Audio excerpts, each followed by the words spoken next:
So you guys may have saw this video that I put up where Jake Lang was attacked by Muslims out in Dearborn. This was on August 2nd. Well, it's happened again, guys. Last night there was a crusade of all things out in Dearborn. And as we see right here on the screen, it says protest draws large crowd, riot police response, several arrests outside Dearborn City Council meeting.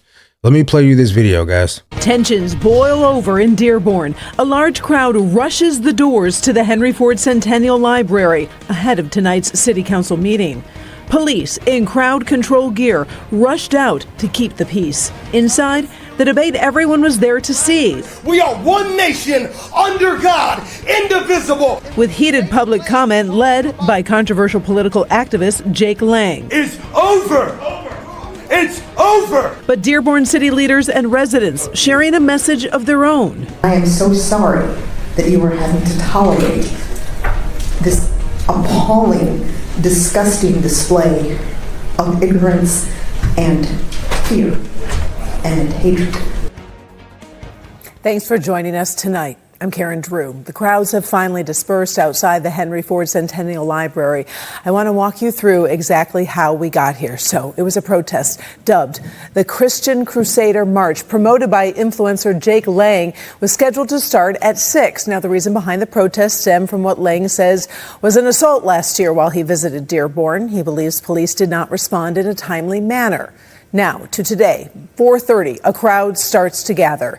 At 6:03, Jake Lang was seen marching towards the library doors. Minutes later, the bulk of the crowd joined Lang at the doors, clashed with police. 6:15, officers in what looked like riot gear came out to form a perimeter around those doors. At 7, Lang, escorted by police, walked inside to attend the council meeting. Well, Friel and Deman Fernandez were on the scene during most of the night. We are going to start with Noel, who saw the protests erupt in numbers before entering that council meeting. Noel, tell us what you saw on the ground. Yeah, Karen, there were several arrests outside of the library as protesters swarmed this area ahead of tonight's meeting. Police say we likely won't know how many people were arrested until tomorrow. But take a look at these aerial shots showing the size of the crowd that was gathered outside today. It started late this afternoon, and closer to the meeting, officers in what appeared to be riot gear had to break up the crowd as people rushed to get inside the library. Police limited the number of people allowed in, and a group of protesters remained outside. Our Deman Fernandez was outside watching those protests as the meeting went on. It's about 8:45 right now, and there's still crowds of protesters outside the library back here. The crowd is getting smaller, but some of the side protests are ramping up. We're just seeing some people walk down the street talking about some hateful messages and people following them. That's been one of the trends that we've seen out here, people saying unkind things that have been kind of agitating some of the community members in this particular area. Right over here is where we've seen a lot of the action back here.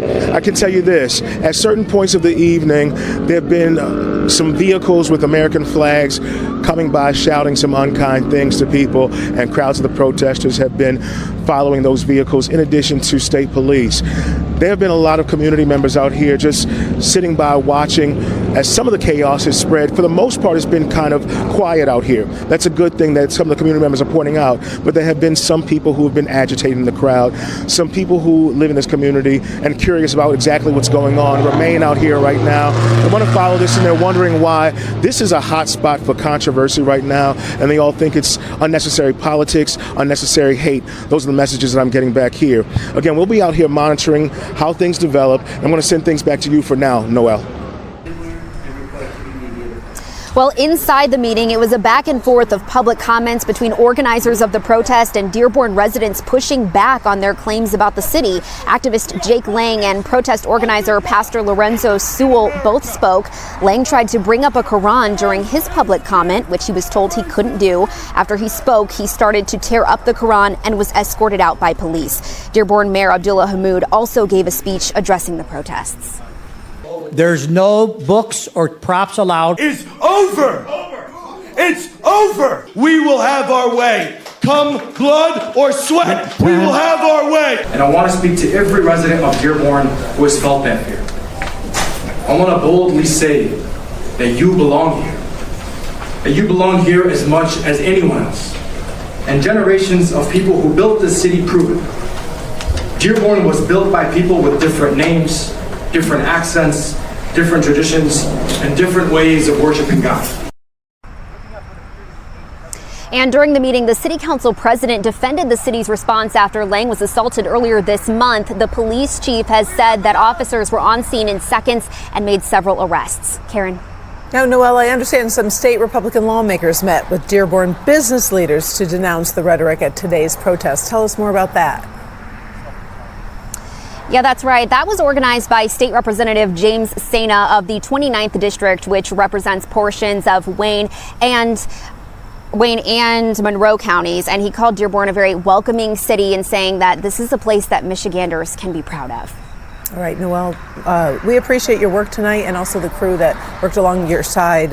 It was a very long night. So this is something that we can expect to see more of in more places in the United States. Now, as we see there, the Dearborn mayor was Muslim, right? All the places that we've seen in the world where there's government officials that are Muslim are slowly being overrun by Muslim people. We see it in the UK. We're starting to see it here. And what I've noticed is that these cities tend to be more on the liberal side of things. And I know that we have the freedom to choose whatever viewpoints that we want. Now, the sad part about this is that there's probably a lot of people driving back and forth or in those crowds that are not Christians that are coming to a Christian crusade, or what I don't think crusade is the right term that we should use, because a crusade is like going and killing in the name of God. A crusade is a historical religious war or strong, passionate campaign for a cause. Originally, it referred to the military journeys launched by European Christians between 1096 and 1291 to take back the Holy Land from Muslim control. Today, the word also means any major push or fight or strong belief. I guess you can call it a crusade. But with this happening, the thing is that we have a bunch of people that aren't attached to Christianity driving by, spewing hatred, probably saying racial slurs and things like that. And it gets lumped into the Christian viewpoint, where people that are not Christians say that that's the reason right there that we don't respect Christianity. That's the reason right there that we don't like Christians. And in that viewpoint, we become no better than the Muslims, because now we also are a people of hate, a people that don't want to keep the peace. Now, ultimately, guys, this is problematic because this is our nation. This is where we live at. And as a Christian, I don't want this nation to be overran by Muslims and then their way of life with things like Sharia law becoming the law of the land. It's the same thing with the 7 Noahide laws becoming a potential law of the land, where idolization of Jesus can result in beheading. I don't want these laws to be forced upon me. Just like people don't want Christian laws to be forced upon them, we shouldn't want them forced upon us. Now, I do understand that strength comes in numbers, and that's why Dearborn is being overrun by Muslims the way that it is. But as I said in another video, this wasn't an overnight thing. This happened day by day, year by year, brick by brick, and it's going to happen in other places. I don't know if you guys saw the video because it got taken down. The video that I had, it got taken down on YouTube, on the YouTube shorts, about all the mosques that's in Texas right now. So many mosques have popped up in such a short time. And it looks like Texas, one of the biggest states we have in America, is being filled rapidly with mosques. And I, for one, think that that's cause for concern. But these are just my takes on this. I think what we're seeing now is just a small fraction of what we can expect to continue to happen over the next few months or even the next few years, because this is 2 incidents within the same month of stuff happening with just this Jake Lang guy alone. And you can have your opinions on him. You can not like him if you want to. You can be on the side of the Muslims, as most liberals are.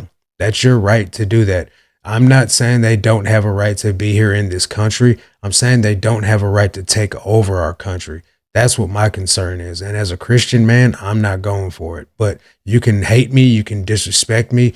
You can think bad about me all you want to for having my values and my beliefs. I just don't think that we're called to, as Christians, respect another religion, especially one that's doctrines of demons and leading people to hell and doesn't support Jesus Christ as the Lord and Savior. I'm not okay with that. But that's my take on this. Let me know yours down below in the comment section, and I'll catch you guys on the next one. Until then, God bless.